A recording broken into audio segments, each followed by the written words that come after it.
Hello guys, and welcome to my tutorial guide for The Division 2.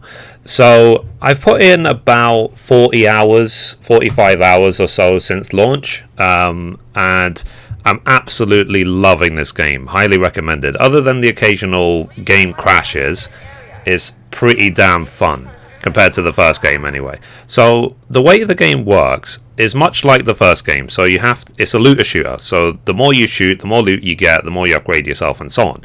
But there's some certain little bits that I wanted to quickly explain in case you miss it. So initially you have the same sort of gear setup. You can open up the menu just by pressing I on your keyboard. Obviously this guide is going to be aimed at PC. And you can see that these slots, you see these squares mean that they're mod slots. The circles mean die slots. So with each item, you can click on it, press F to open your mods, and you can go through different mods that you can put to the weapon. Now, in order to get mods, you find them in the world or you craft them. And to get different dies, you need to either find them randomly. You can do it by achieving certain things, like finishing the story the first time, or by going to the apparel shop. So you have the apparel shop, and initially you'll probably be given a few caches, which you can open, which have a few things in, or you can buy them if you want to spend money on them. But generally, when I play these sort of games, I don't spend money beyond buying the game itself. It's nice to earn them rather than buy them. Now, generally as well, it's the same sort of thing in terms of you go around, you do missions and so on, but there's some added extras. So you have these control points in each zone. The more you conquer control points, if you control all the control points in an area, you sort of take over that area, and then it will mean more for your settlement. But what you also have in the game are different projects. So the projects basically get you to, for example, go around the world and do certain missions, like donate a certain amount of backpacks, or also, what's it called, like gather certain materials and so on. Now, what I want to quickly show you, you have here the crafting station. Now, on the crafting station, you might miss it, but initially you can upgrade the bench here. So if you want to craft higher and higher end gear, you can see what is required. So for me to upgrade to world tier 1 upgrades, I need this much money, I need polycarbonates, I need titanium, which you just find out randomly in the world, and printer filament as well, which I believe you get either randomly out in the world or from deconstructing gear. Now, when it comes to money in the game, you also get money from completing bounties randomly out doing certain objectives. But what I would actually recommend, initially, most of the gear you get when you're leveling up is worthless and it will all be replaced. So any spare gear you get which you might have available, sell them at the vendor, then you can build up your money. That's the reason I've got at the moment 38,000 money, is because I've just been selling all my junk. Now, going through the game the first time, you'll do your missions, you will do your side missions, you will explore the world and so on, you'll try and take control points and so on. But when you finish the story, then you go on to what is called world tier 1, where a different faction comes in and they take control of the map. So you can see that some areas of the map have become red again. Now, the way you deal with that is you have to do the locked missions again. So you can see these missions here, so they're locked, and they have to be done again, and it says how difficult they are. So you can see on the left side that they are level, it says level 32, what you'll get for doing them and so on. If you redo the missions again, but obviously a much harder difficulty, then you unlock the strongholds again. But you can see the strongholds require you not only to do those missions again, but also they have a certain item level requirement. So I've done world tier 1. So world tier 1 required an item level of 275. So I did those main missions again. Then I did the stronghold, and now I got to world tier 2. But if I want to get to world tier 3, I'm going to have to do these two missions, or the missions on this side, like this one and so on, and this one, in order to get to the garden. but I need 325 gear. And then I'm sure when I get to World Tier 3, it will be even higher. Now, I wouldn't worry too much about that. It's simply a case of every time you loot a box, every time you find a new drop, it will be potentially slightly better than what you have. So the game sort of slowly creeps up your gear score all the time.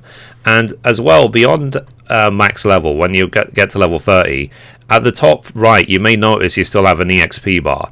Every time that fills up again, you get another field proficiency cache, which is just full of bonus items, which are pretty damn good. So don't worry about over leveling, because every time you get another level, you get a free one of these.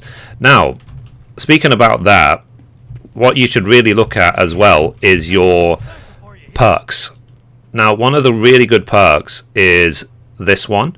So you see here, field proficiency cache, 50% chance for a bonus item to drop when opening a field proficiency cache, but you can't get this until you're level 30. So what I personally did is when I got to about level 20, then I started letting the field proficiency caches build up. So the second I hit 30, I unlocked this, and then I opened them all to get the bonus items, and then obviously I get the bonus items ever since. Every time you pick up a SHD tech, you can get more perks. So you can see I finished doing that. And then now you also have the skills. So I personally like using the turret, and I like using the drone. So with the turret, or with each of the skills, you have actually different versions of them. So here you initially have a machine gun turret. The one I personally use is this one, which is the incinerator. It's basically just a flamethrower. It's really good at taking out whole packs of enemies. Like if you just see a patrolling pack of 5 or 6 enemies, then this can take all of them out at once if you place it properly. And then the last one is a sniper turret. And so what I would recommend, go through each one of these. You can select 2. Go through each one of these, find out which ones work for you, and unlock the ones you want. So I've got personally the flamethrower and also the healer drone. So it's because simply it's nice having that extra bit of healing. You just never know. So go through each one. Now, in order to find SHD tech, you need to go out into the world, and you need to in each of the areas you'll see this symbol here. So you have text like this, which allow you to pick them up and get them, and also some of the missions get them.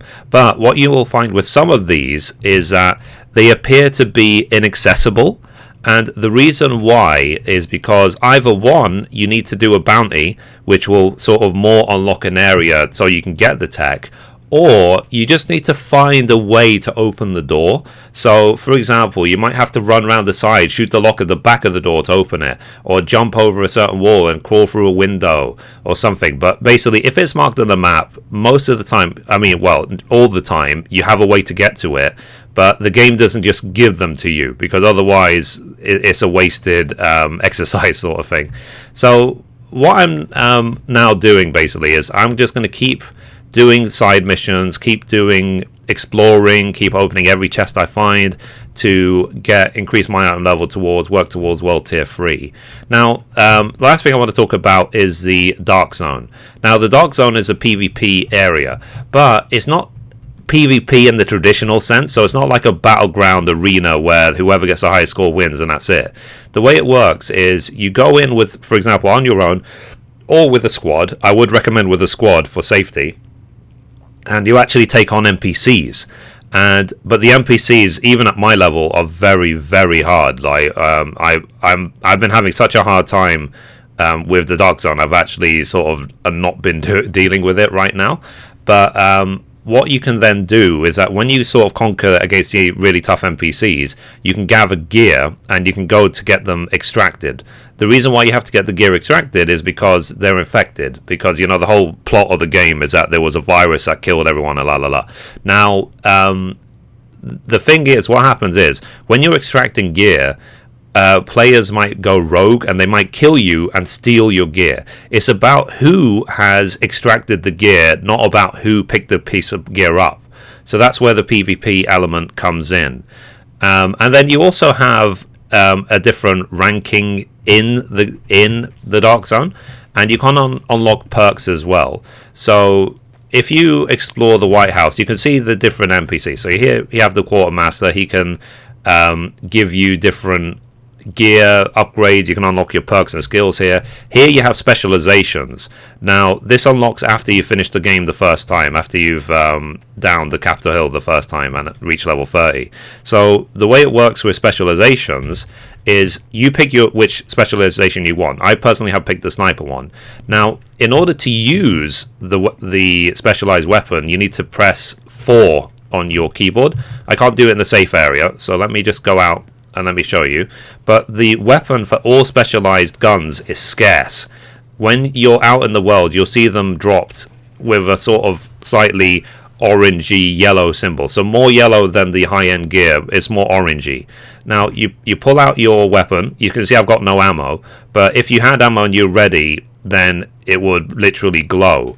Now your specialized weapon is incredibly powerful. So my specialized weapon, for example, if you look at it, it does 100,000 damage compared to my standard weapon, my standard sniper, which does 36k. So it's a case of this is like a I win button, assuming you don't miss.